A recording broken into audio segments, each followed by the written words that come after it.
time for everything.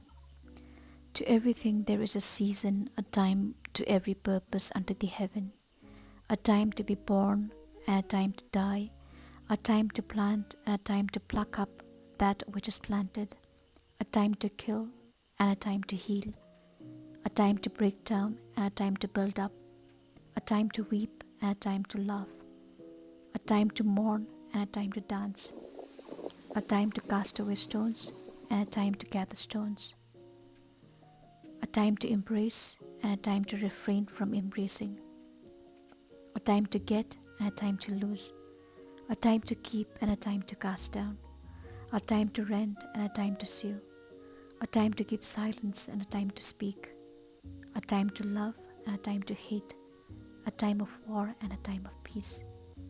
Ecclesiastes chapter 3 verses 1 to 8. This week, as it's been pouring rain day after day, I have been looking at my last week's pictures and videos that I was supposed to upload. And I'm quite taken aback at how the weather has suddenly shifted from sunny mornings and slight drizzle in the afternoons to heavy showers all day long, or sometimes a small window of clear skies. I realize monsoon has indeed made its way through, and with it bringing days of uncertain electricity problems and network issues here at the farm. And today was such a day. But the Lord called me into His presence, and all these issues took a backstage as He started showing me so many crucial lessons from one of the books He told me to start studying from today.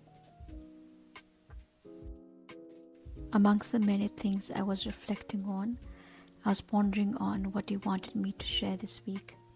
And while doing that, I was going through the videos I had taken last week on the intention of sharing it. And then He spoke to me, and I could see the word seasons and fruits pointed out to me. So today we are going to ponder on the word seasons and mainly fruits. I want to illustrate what I mean by that by sharing what I had made last week. As all of us are aware, or some of you who aren't, this is the season of peaches. Ever since I moved here to the farm, I have been fascinated with seasonal fruits, and I tend to make something out of it every season. So in the peaches season, I make peach pies and peach teas. Yum, even thinking about it now makes my mouth water. And as it is with everything, there is a lesson, or God is always speaking to me through these everyday mundane tasks. So while making peach pie this season, He was teaching me a few lessons which I wanted to share with you.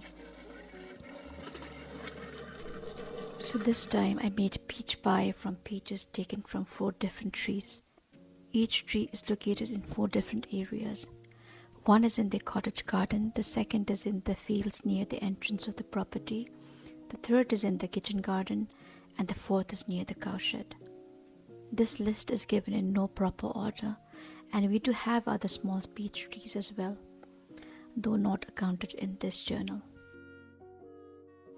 So at this time I chose to mix 2 types, basically, as the cottage garden and the entrance ones are the same variety, and the kitchen garden and the cowshed ones are another variety.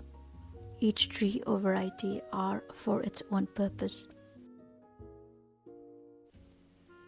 While the tree in the entrance and the cottage garden are mainly for aesthetic purposes or for its flowers, if you visit the farm in February, it's a sight to behold. Deep pink flowers greets you as you enter the property. And the tree near the cowshed and the kitchen garden are for its fruit, as it is very sweet or tasty. I've taken peaches from all the 4 trees to make the peach pie because of its own unique characteristics and also for its sizes. The peaches from the entrance and the cottage garden smelled so good. It looks beautiful to look at because of its color and smells heavenly, but looks can be deceptive because it is not sweet or tasty as the peaches from the tree near the cowshed or the kitchen garden. So I have tried to use the cottage garden and the entrance peaches for its smell and flavor, and the cowshed peaches for its sweetness, and also added some spices and an extra hint of added sweetness to make the pie the dessert it's supposed to be. I have been successful in making the perfect pie with its right flavor and the right amount of sweetness, and it was a big hit in the family, and also served my peach pie cravings for the season.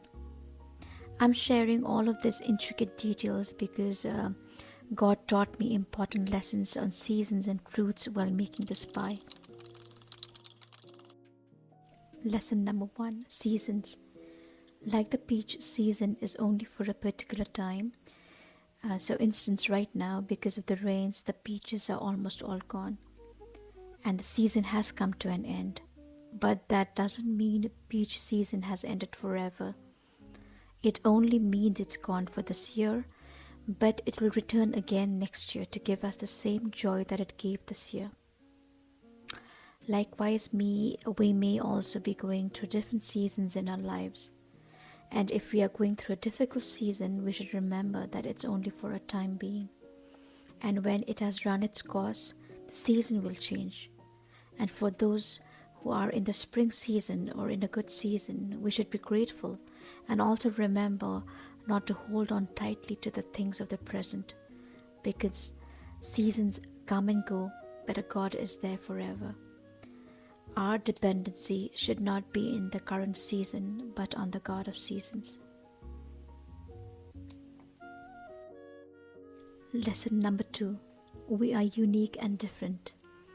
Like the two different varieties of fruits, and though from the same family, we are also all different and unique, even though we may belong to the same family of God. God has made each of us unique and with different talents and for a particular purpose. Both variety trees has two seasons to be appreciated and loved. The flowers are appreciated in February and the fruits from the other trees are appreciated in June.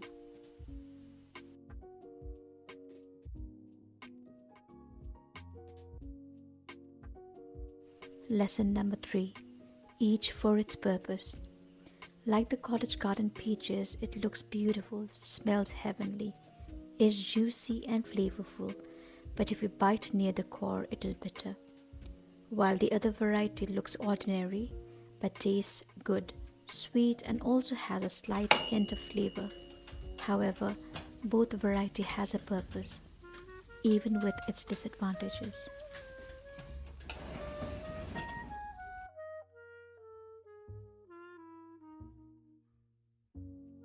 Lesson number four: the last but the most crucial lesson. God as a creator loves and wants to use us all. Despite our shortcomings, our scars, our disadvantages, all we need is to be just available and in our season.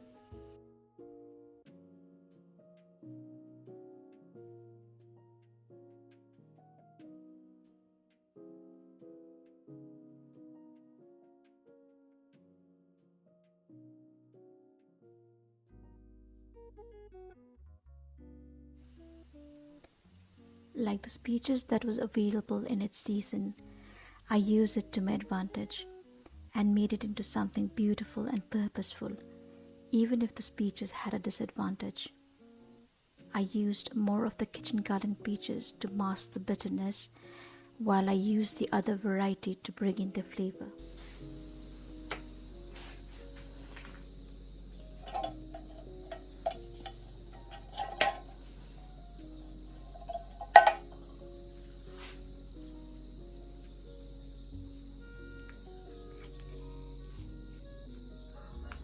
I love both because each fulfills its purpose, and if I add extra spices, sweetness, etc., I know I will be able to alter the taste and will find a way to work on both. And even as it incorporates a different flavor, now as a peach pie, it will still show hints of flavor of those lovely peaches.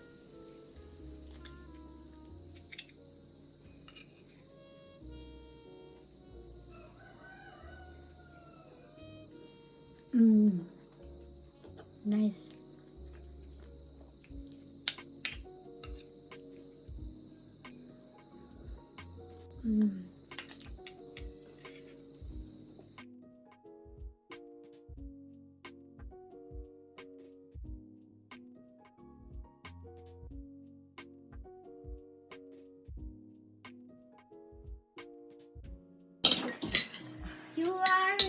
This looks so much like apple pie, but it isn't.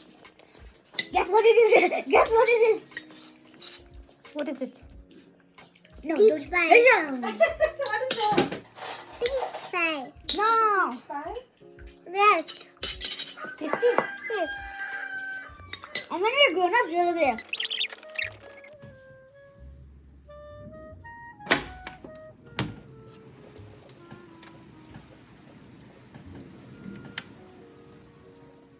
Likewise, God also uses all of us, though each unique, to create us into His beautiful bride. Or, in other words, He weaves all of us into this beautiful tapestry.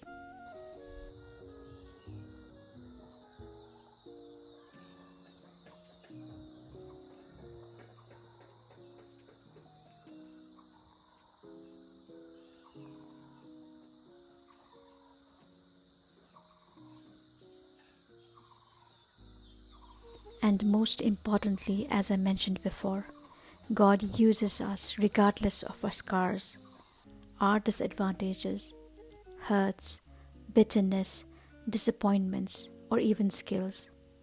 All we ever need is to be available and in season and to be fruitful.